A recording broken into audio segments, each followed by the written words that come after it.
Goeienaand.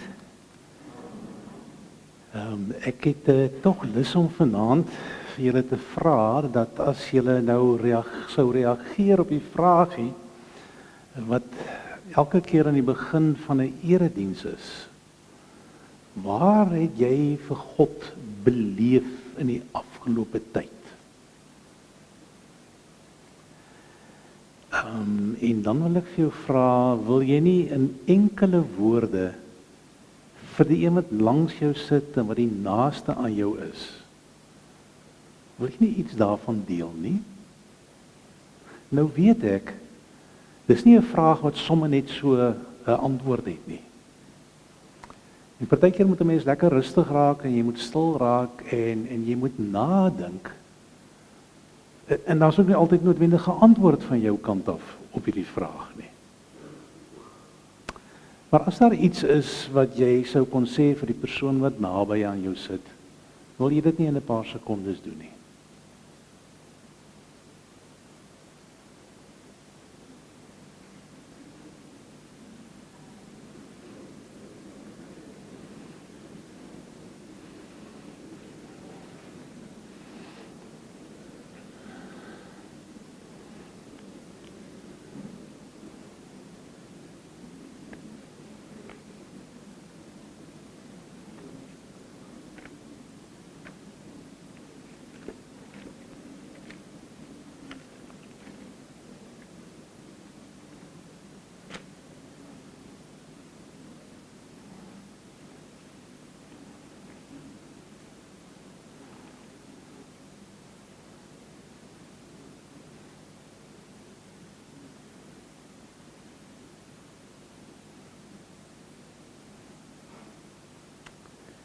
Dit klink vir my julle dit regtig reg gekry om dit binne 'n paar sekondes te doen. Dankie daarvoor. Ons het ons kerse en ons het ons lied waarna ons luister om vir ons in te stel, ook rondom hierdie oomblik in die Here se teenwoordigheid so saam. So dis die lied wat nou die afgelope 2 eredienste gespeel het en dit gaan vanaand weer speel. En dan is daar natuurlik nou ook die kerse op ons tafel wat deur enige iemand op enige stadium net aangesteek sou kon word. So kom ons luister en kom ons reageer.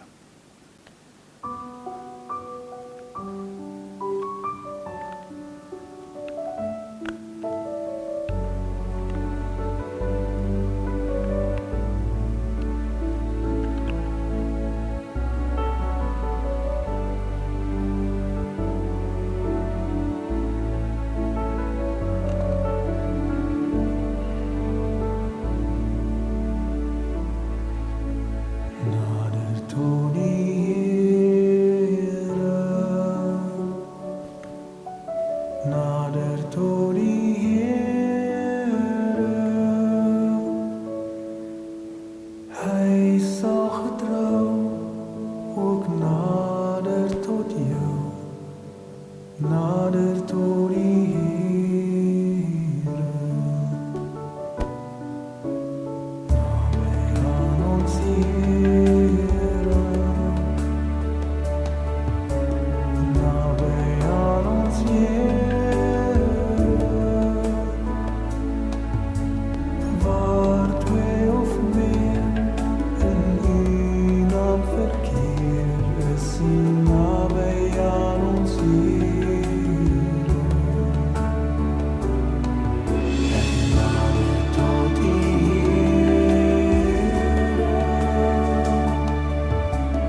Ek wil julle graag vanaand weer die geleentheid gee tot afrad en stil word.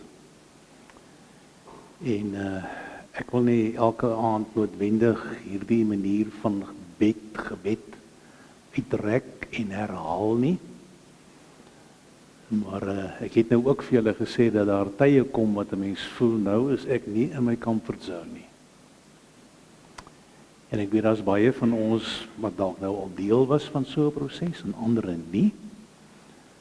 Maar ek wil julle weer uitnooi vanaand om lekker gemaklik te sit, soos wat ek dit gisteraand verduidelik het. Net lekker met die voete geplant op die grond, ek hou my hande in my skoot. En dit maak dit vir my maklik om lekker diep asem te haal en dit 'n oombliekie te hou en dan weer stadig uit te blaas. In hierdie proses sou dit 2 keer kon doen sonder om enigiets te sê, net om in daai gewoonte te kom, om gewoon te raak aan my eie asemhaling waarop ek kon konsentreer. En dan gaan ek vir julle hierdie kort woorde uit die skrif gaan ek vir julle elke keer voorhou en dit minder maak tot ons by die heel laaste een kom. So kom ons sit net 2 keer en ons haal ons, trek ons asem lekker diep in.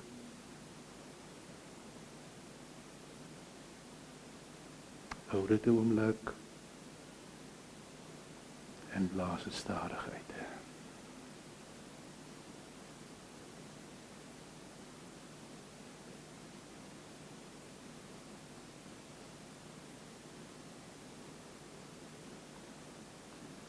En dan as ons dit weer doen, dan doen ons dit terwyl ons saggies in onsself vir ons sê, wees stil en weet, ek is die Heer.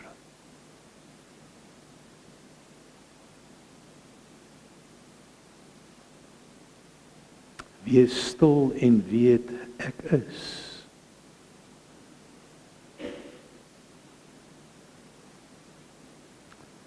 Wees stil en weet.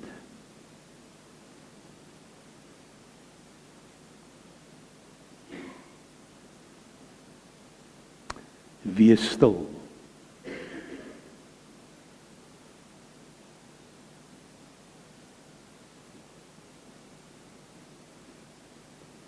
En die laaste keer, wees.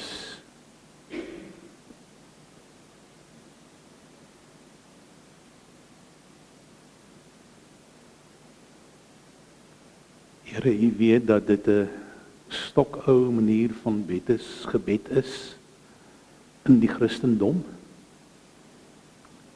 En dat mense lank gelede dalk dit meer intens en intentioneel gedoen het. Ons raak ook gewoon daaraan en is dalk nog nie heeltemal seker wat die effek daarvan op ons is nie. Maar Here, ons is bereid om te leer. Ons is bereid om te waag. En ons wil graag, maar net hier in u teenwoordigheid wees. U is intens bewus van elkeen van ons. U weet wat in ons gedagtewêreld aangaan. U weet wat alles met ons in hierdie dag gebeur het. U is die een wat weet van dinge wat dalk lank aankom in ons binneste. En hierdie oomblikke, Here, wil ons gedagtegang aan u gee. Met die gebed dat u vir ons vrede sal gee. Amen. Die gedeelte waaruit ons vanaand lees is uit Romeine 12 uit.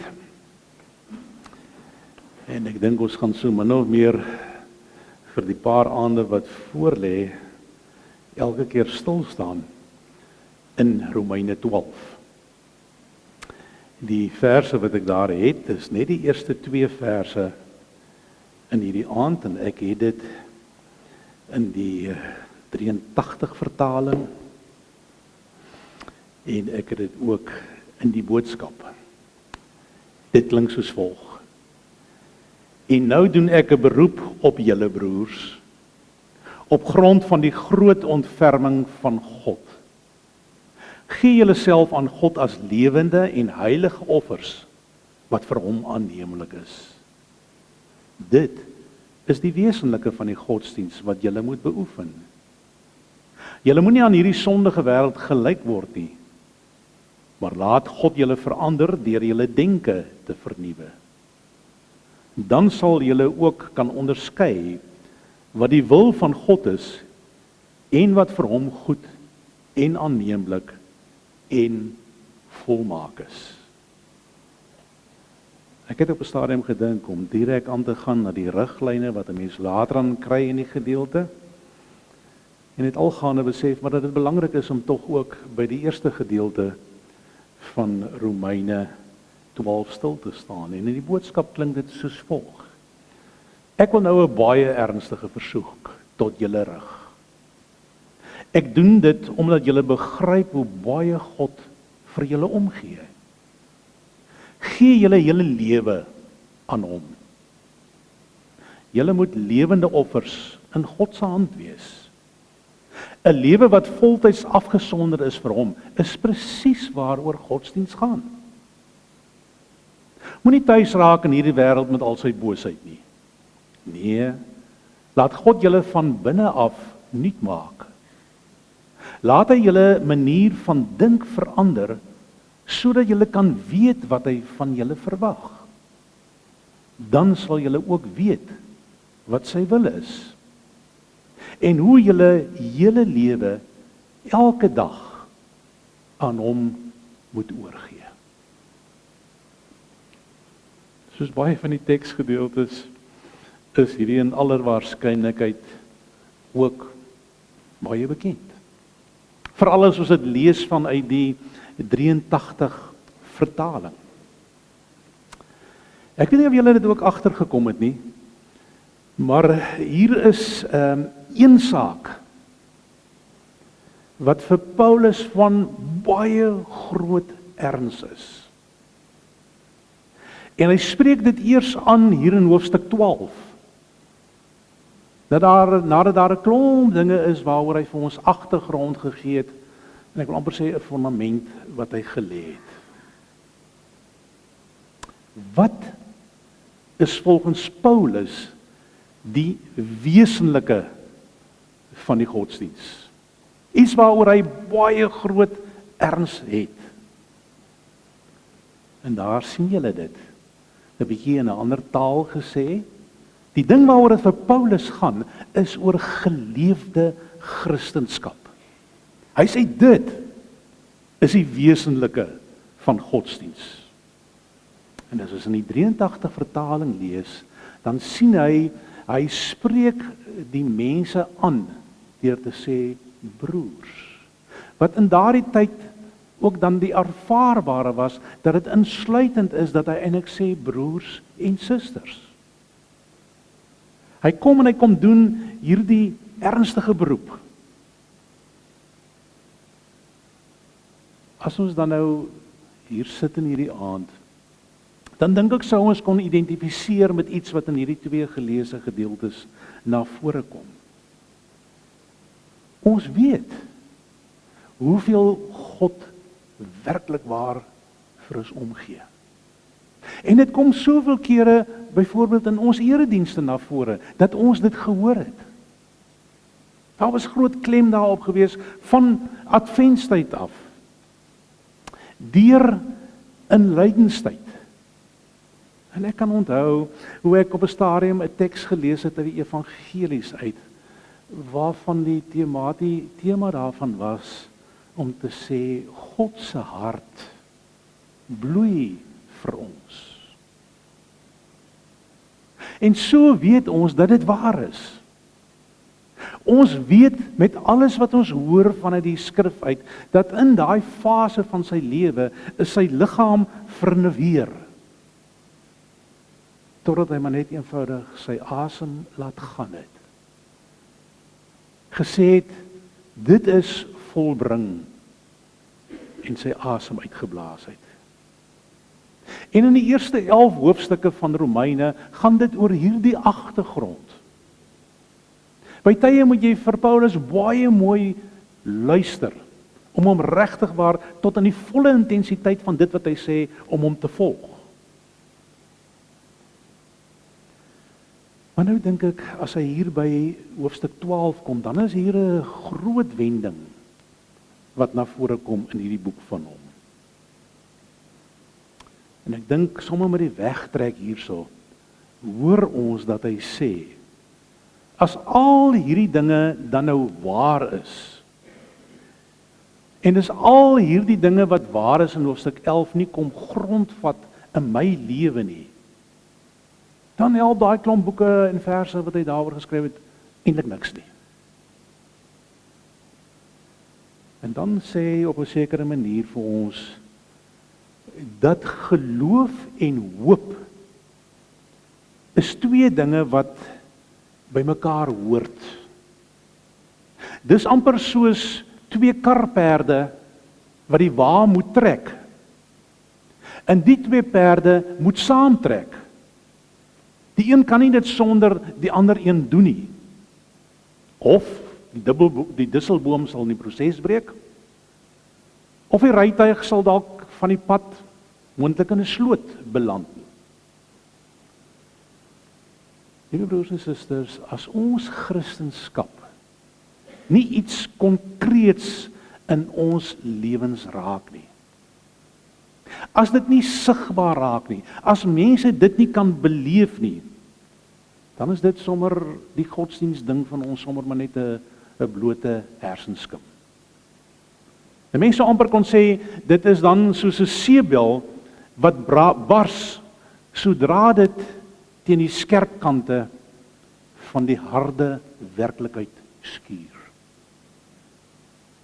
Iemand het op 'n sekere stadium gesê, die enigste gedeelte van die Bybel wat jy regtig glo, is daardie deel wat jy uitleef. Kom ons luister weer 'n slag daarna.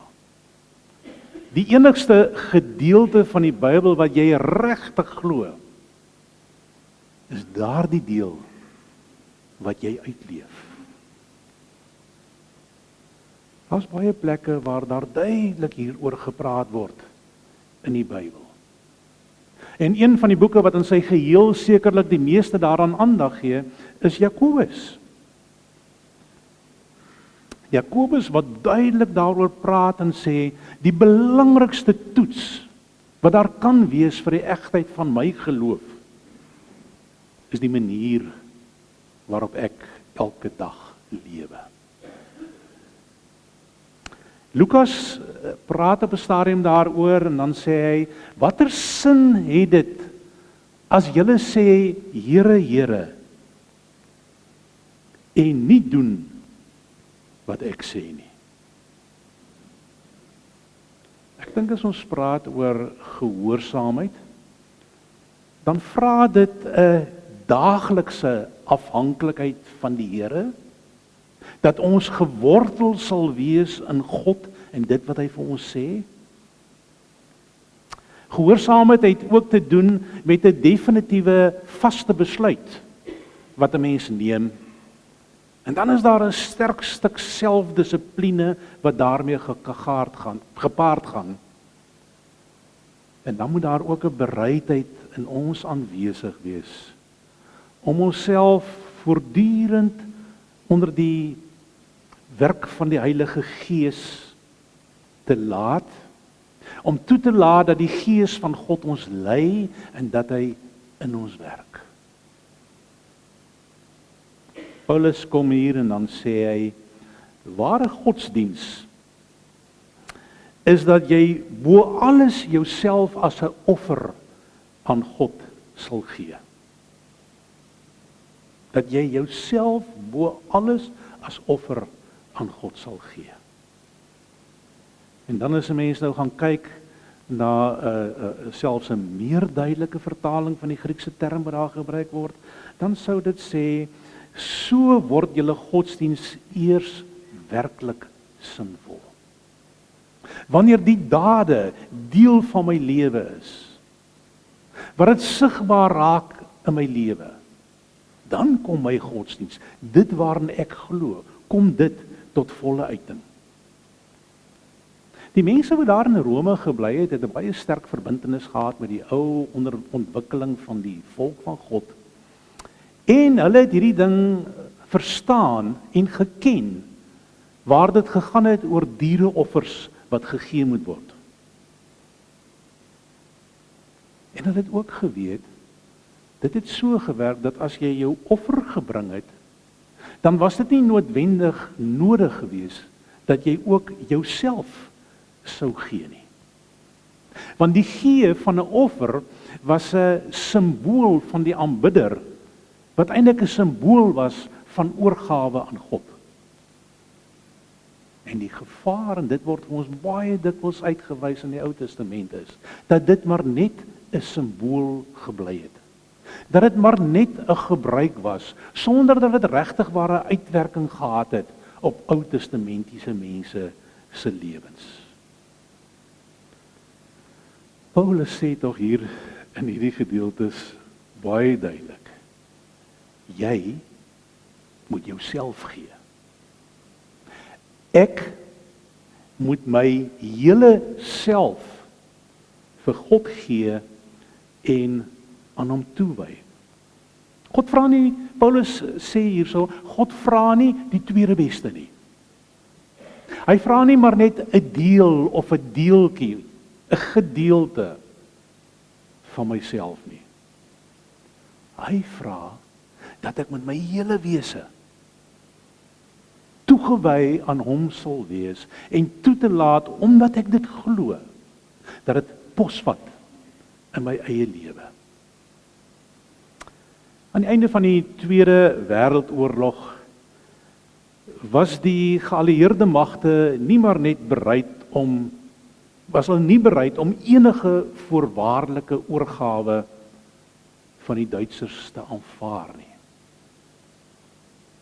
En daarom het hulle dit baie duidelik gestel en gesê, we want unconditional surrender. En is dit nie wat God vra in hierdie gedeeltes nie. Hy kom en Paulus sê vir ons, hy vra absolute onvoorwaardelike oorgawe. Ons kan nie kom en voorwaardes stel nie. Ons kan nie kom en sekere gedeeltes van ons lewe probeer terughou nie. Ons kan nie maar net lewe en sê hierdie gedeelte en hierdie faset behoort aan God en God het daarop 'n invloed.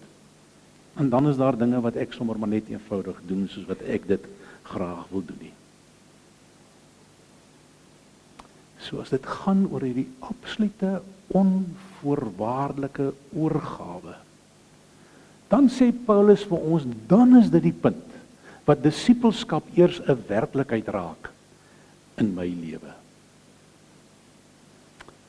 As 'n mens nou kyk hier na vers 2, dan dink ek, dan kom die vraag daar baie sterk na vore nou, maar wat is die sinvolle van die godsdiens vir ons? En dan sê hy dit eers op 'n negatiewe manier en dan onmiddellik daarna sê hy dit op 'n positiewe manier. Die negatiewe manier waarop hy dit hier sê, is dat hy sê ons moenie aan die sondige wêreld gelyk word. As ons wil hê dat ons godsdiensbelewing werklik waar sinvol moet wees in hierdie wêreld nie. Daar is oral allerlei maniere van negatiewe invloed in ons samelewing aanwesig. Ek dink ons vind dit in die beroepswêreld. Dit steek kop uit by sportklubs. Dis aanwesig in die modewêreld. Dis verseker in die politiek. Dis aanwesig in die vermaak. En so sal ons die een ding na die ander sou ons sekerlik kon opnoem. Ek kry gistermiddag 'n boodskap van iemand wat op pad is om te verhuis na Langebaan toe. En ek het toe gesien, maar is lang teksgedeeltes, en ek het vir die persoon gevra, gee asseblief my kans, ek sal vanaand na die Pinksterdiens, sal ek met jou gesels. En hier goed na 8:30, toe besef ek, dit is nou die tyd, en toe laat weet ek net van gou van hom, en ek sê, ek luister nou na jou boodskappe. Nou, jy sou in alle waarskynlikheid anders te kon reageer, as wat ek nou vir jou gaan vertel, oor hoe ek gereageer het.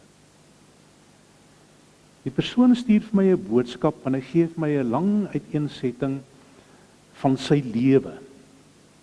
Ekskuus, miskien moet ek dit nou ook net eers sê.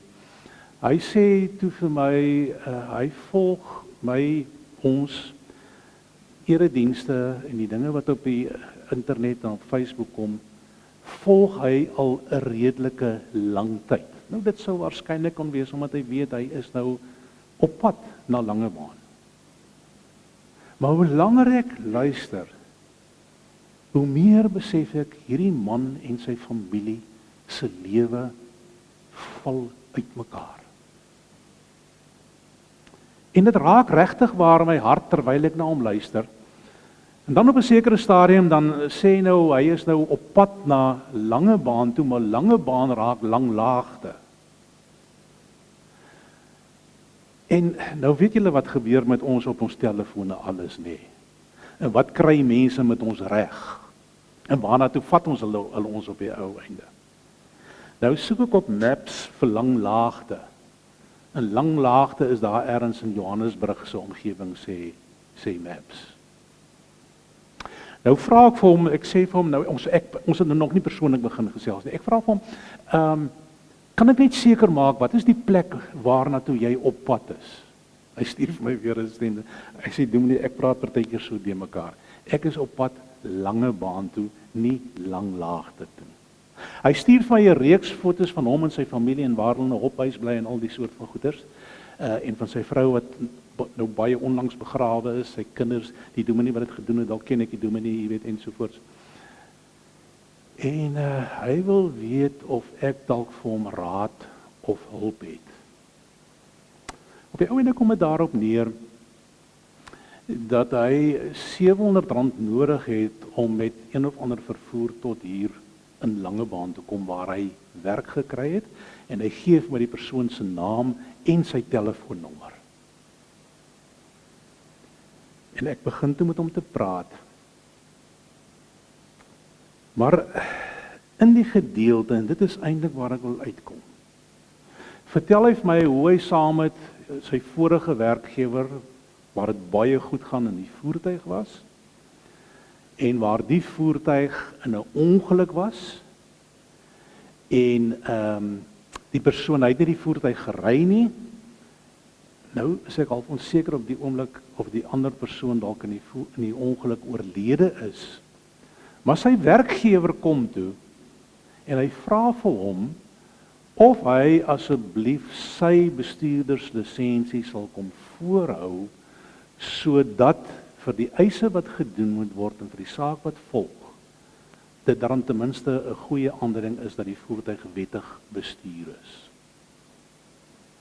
En hy sê, daar verander hy sy hele lewe, want hy leef met God in sy lewe, en hy sê toe, maar hy kan nie dit doen nie, want dis bedrog. Dit gaan draai daarby, dat die persoon, en hy het baie werk gedoen in die omgewing, baie definitief vakmanskap, dat hy op die ou ende oral geblok word waar hy gewerk het, en dat hy geen meer werk kon kry nie. En die persoon kry dit reg, om dan nou ook te gesels met 2 prokureurs wat in hierdie dorp is, wat sy eis teen die pad ongelukke fonds sou kon hanteer, en hulle onttrek net eenvoudig en wil niks met hom te doen hê nie. Totdat 'n ander persoon later aankom en die sake begin en dit vorder nou. Nou, julle kan nou maar raai wat was my uiteinde gewees, want hy is vanoggend 3 uur klaarblyklik weg, daarvan waar hy ergens in die Vrystaat is. Maar ek hoor toe hierdie ding, die invloed van die wêreld op ons. Dat sy werkgewer klaarblyklik so in sy lewe gewerk het, en dinge van hom verwag het, wat teen sy grein was, en wat hy nie kon doen nie. en wat meegebring het dat hy in 'n groot mate gisteraand gesit het waar hy gesit het. Subtiel. Is daar baie dinge wat vanuit ons gemeenskap, vanuit ons land en uit ons omgewing met ons gebeur. Een voorbeeld. Ek hoor vir Paulus in hierdie gedeelte dat hy vir my sê, wie Christus wil volg, moet bereid wees om die prys van disippelskap te betaal. Anders is ek die naam van disipel nie werd nie. Ons moet leer om 'n Christus waardige lewenswyse te handhaaf ten alle tye, met alles wat moontlik op die spel mag wees. So Paulus sê vir ons in vers 2, moenie aan hierdie sondige wêreld gelyk word nie. Jy is my disipel, al vra dit ook wat van jou. En dan kom hy by die tweede ene wat positief is. En dan sê hy, 'n geleefde Christenskap vra dat my denke sal verander en dat ek vernuwe word. Nou 'n mens sou sekerlik hier kon sê dat net die uitdrukking kon gebruik en sê net soos wat 'n luiperd nie van kolle kan verander nie. Net so kan 'n mens homself ook nie verander nie. Maar die belangrikste ding wat in die teksgedeelte na vore kom, is dat Paulus met hierdie oproep besig is en dan sê hy, laat God jou verander. Ek vir my dit beteken dat ek myself voortdurend tot God se beskikking sal stel, sodat hy sy veranderingswerk in my kan doen. Die Griekse vorm is in die werkwoord is van so hard in die tyd waarin dit geseld is, dat dit eintlik sê, dat dit hier gaan oor blywende verandering wat voortdurend in my lewe moet gebeur. En dan is die laaste ding wat Paulus hier sê, die sleutel tot vernuwing is my denke. As die Gees ons leer om nuut en anders te dink, dan sal ons op die ou ene ook kan onderskei wat God wil hê dat ons moet doen. Dink nou maar aan die gedeeltes wat ons tot hiertoe vir mekaar gelees het. En die geweldige klem wat daar is, dat as ek 'n verhouding met God het, dan kan ek eintlik ook nie anderste as om 'n verhouding met my medemens te hê nie. Want op dieselfde wyse as wat God vir my liefhet, daai voorbeeld moet ek gebruik. Jesus se lewenswyse moet ek gebruik, dat ek op dieselfde manier 'n liefde en 'n aanvaarding vir elkeen van julle wat hier sit het. En dit is iets wat moet groei en dit is iets wat moet ontwikkel sodat my lewe getuig van hierdie Christus geleefde lewe wat maar net heen wys na God en na Jesus Christus self. So broers en susters, die laaste woord. Ek dink ons moet volwasse word. En ons moet onsself oefen sodat ons 'n geestelike onderskeiding in hierdie wêreld ook kan doen. En dis net mondige Christene in Jesus Christus wat dit kan doen. En dis waarvoor Paulus ons kom oproep in hierdie gedeelte. Daar's 'n laaste aanhalingkie van iemand wat ek gelees het wat sê, wanneer God ons as sy kinders ontvang, los hy ons nie sommer nie. Hy verander ons ou weerbarstige self deur sy Gees en sy woord. En hy maak ons gewillig en bekwaam om sy wil uit te voer, soos wat Filippense 2 vers 13 daarvoor kan sien. Dit stel. En dis my vraag nou vir myself en vir julle, sien 'n kans daarvoor. Sien 'n kans dat God so in my werk en sy Gees so in my werk, sodat daar voortdurende verandering kan plaasvind, sodat Christus al meer en al meer en al meer in my lewe sigbaar sal wees. Ons is vir mekaar gegee. En die laaste gedeelte van Romeine 12 beweeg baie sterk na hierdie mekaar beginsel toe. En ons gaan in die volgende 2 aande gaan ons ook daarin aandag gee. Die lied wat ek nou hier het is ja, kom ons lees miskien maar net dit ook weer. Die lied wat ek het is I Surrender. Ek wil hê ons moet dit graag vanaand ook as 'n gebed sing. Julle weet dat ons as gemeente dit met groot oorgawe en op 'n wonderlike manier doen. So dink so lank terwyl ek die teks lees, of jy genaamd gereed is om met hierdie lied af te sluit, voordat ons sop gaan drink en broodjies gaan eet. Ek wil nou 'n baie ernstige versoek tot julle rig. Ek doen dit omdat julle begryp hoe baie God vir julle omgee.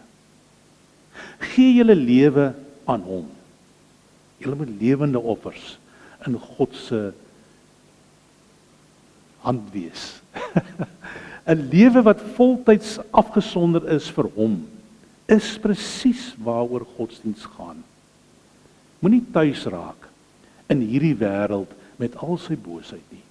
Nee, laat God julle van binne af natuurlik nuut maak. Laat hy julle manier van dink verander, sodat julle kan weet wat hy van julle verwag. Dan sal julle ook weet wat sy wil is en hoe julle hulle eie lewe elke dag aan God moet oorgee.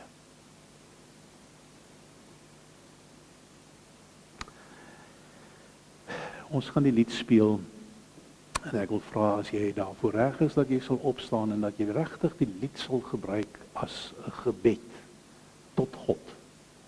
Wat waar is van jou en wat getuig van jou voorneme in jou lewe.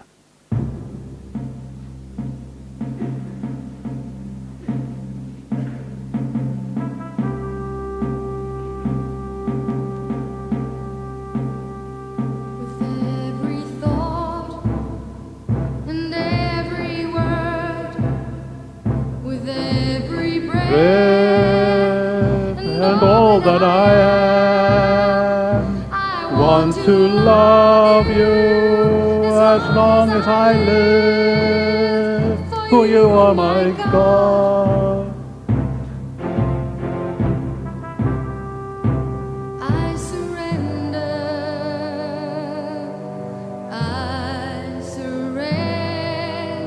all. With every step and every plan, with everything that's in my heart,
Dankie julle, kan net vir 'n oombliekie sit vir een of twee goed wat ek met julle wil deel.